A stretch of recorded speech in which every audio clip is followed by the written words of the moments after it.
Hi everyone, my name is Marcus Mosley, and this is my presentation for our interview assignments.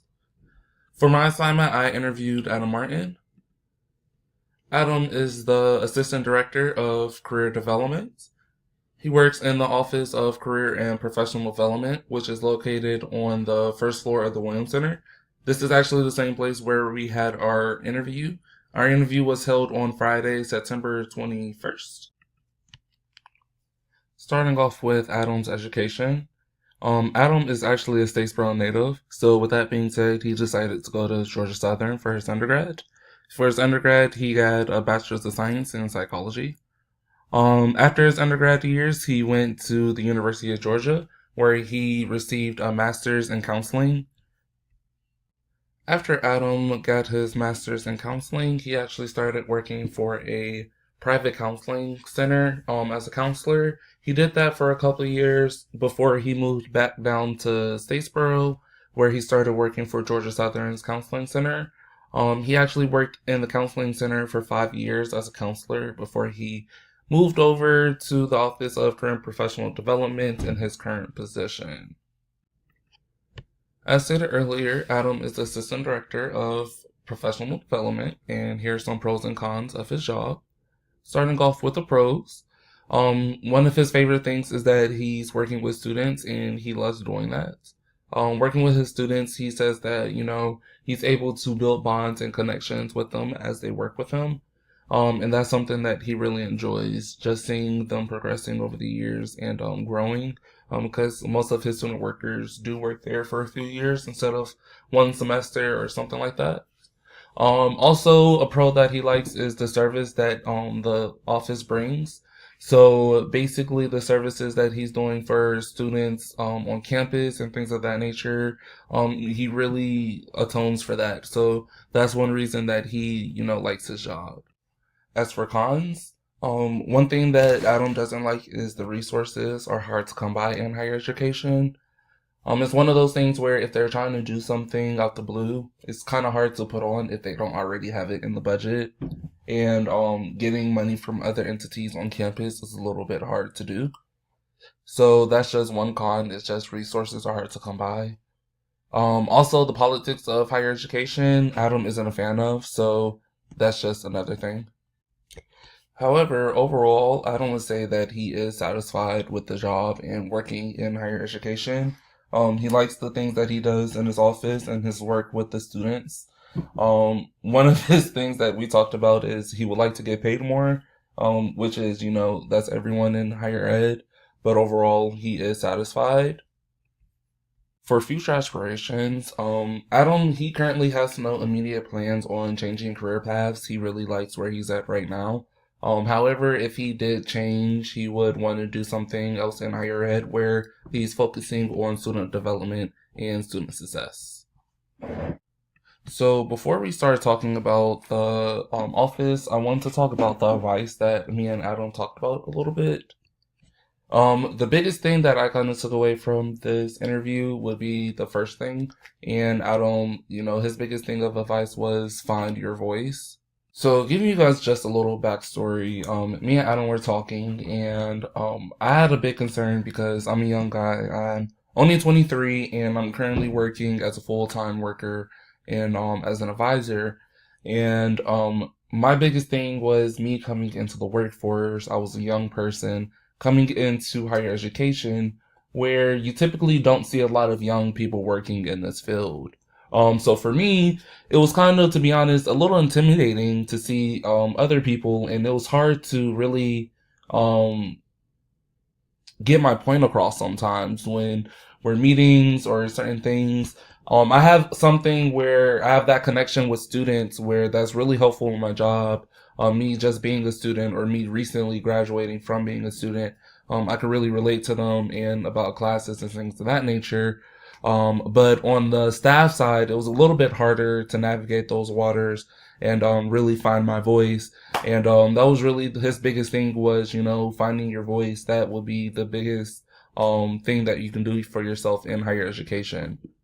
Moving on to the second part of his advice was that sometimes you have to move departments to move up in higher education. Typically, a lot of times people do not move around unless they find a different position somewhere else or they have a different opportunities or even retirement. So, Adam was letting me know, depending on what you want to do in higher ed, sometimes you might have to move to a different school or move to a different department if you want to continue moving up the ladder. And with that kind of segues way into the third piece of advice, which would be finding the right department and finding the right supervisor is key. The third piece of advice really goes with any job that anyone's working with. You want to make sure that the department you're working for, you are one for their mission and you can atone to the things that they do. And also, you want to make sure you have a good supervisor over you. With any job, it's kind of hard to do your job if your supervisor isn't the best person to work with. So, making sure you find the right department and finding the right supervisor, that's really important.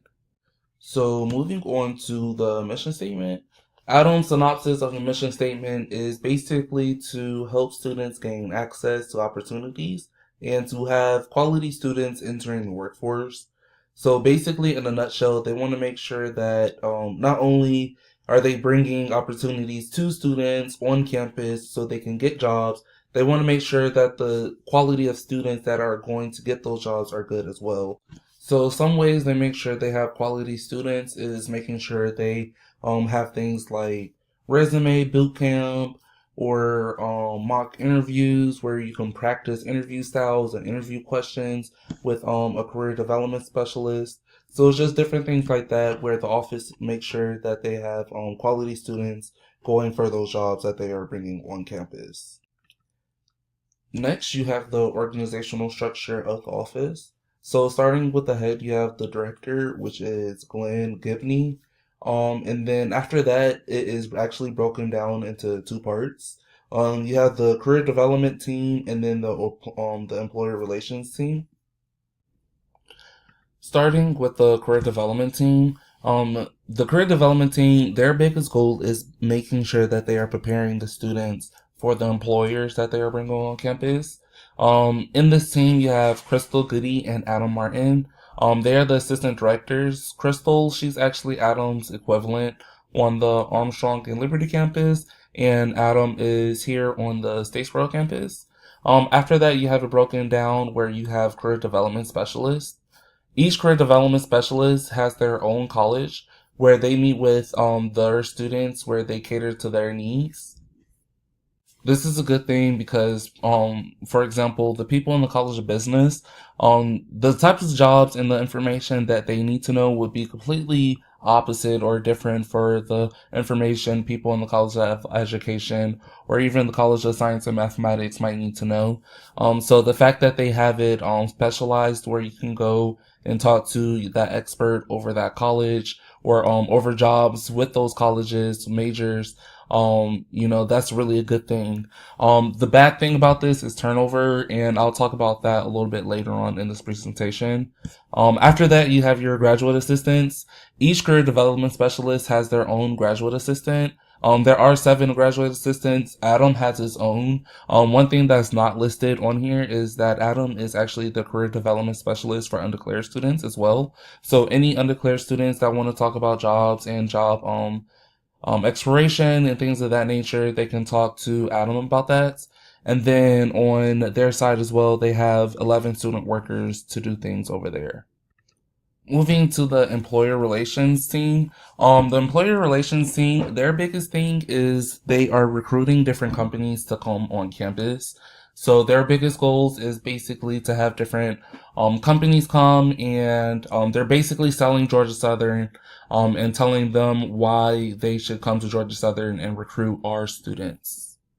So on to the next slide. The biggest change in the past 5 years for the department has been this consolidation, which has been the case for a lot of departments on campus. Other than that, the biggest change has been communication changes with students. They have changed how they have been emailing students and getting their information out there when they're doing different programs and things of that nature, like career fairs or resume builders or resume bootcamp and stuff like that. So the changes in communication has changed drastically over the past 5 years. Concerns that affect the department is one big concern is the financial need. The financial need, well, basically the budget fluctuates each year, so depending on how things are going, would kind of depend on what things are being paid for that year. And lastly, turnover. Basically with turnover, like I was stating earlier, each career specialist has their own college. So with that, if one career specialist leaves, then that leaves that college where no one else was really working with that type of thing. So with that, it's kind of hard to get a person in and get them trained on those new things like that. So moving to the budget, this office has three different accounts. The first account is a state ENG account, where this is money for that the state gives them for travel and their salaries. Next is the student affairs account, where this is money received from student affairs to serve students. And lastly, they have a direct sales and services account, which is a DSS account, which pays for students' salaries and supplies for the office. Unlike other offices, this office is actually revenue generating, which means that they generate their own revenue. This is actually how the office functions throughout the year, and most of their funds comes out this DSS account. And this is why one reason funds are kind of iffy year to year, because it's all based off the market. So say for example, if people really aren't hiring, if the economy isn't that great and jobs aren't doing a lot of hiring, then a lot of people might not attend those job fairs. So that kind of hurts the pocket for what they are, working with that year. Compared to years where, they have, it's a boom in the market and they have a lot of people recruiting and a lot of people coming to these career fairs, then they can make a little bit more money and they have, more money to work with for that year. So, it's good things that come with this. It's good that they can make their own money. Not a lot of, offices or departments on campus can do that. So if they need something, really, if they can make it, they can do it. But it's also hard because it goes off that market. So if the market's not great, so is their budget. For major accomplishments, one biggest things that they have done is the contact rate has increased and buy-in from campus partners has increased as well. So with this, they can tell that students have been using their services more. And not only that, they're partnering up with different campus departments and their name is getting out there a little bit more. One example is their partnership with like FYE, where, the first year experience classes make it mandatory for them to go to career service events like the resume boot camp and stuff like that. However, on the flip side, a major challenge is to get more buy-in with the university and adjusting to that increase. So with that being said, they're working with the university and they're working with a population of the university, but they're not working with the entire university. So that is really the challenge that they're having now, is getting that resource out where all students use them. But a challenge with that is if more students use them, they have to adjust to that change. So that will be a challenge that they foresee in the future. So moving on to departmental goals, their biggest goal is basically to recruit higher level companies like Delta, the NSA, Amazon, Frito-Lay, and industry specific companies. Um, Things like the NSA. The NSA has actually come to Georgia Southern before, and so has Amazon. But they aren't coming consistently. So having them come consistently is something that they are really trying to work for, and getting bigger names out there where our students will get excited to hear, this company is coming to our career fair, so I really want to make sure I'm there and stuff like that. Lastly, you have major issues facing higher education. So first, Adam thought competition for talented students is getting harder and harder for institutions. And lastly, funding at the state level should show equal value across the state.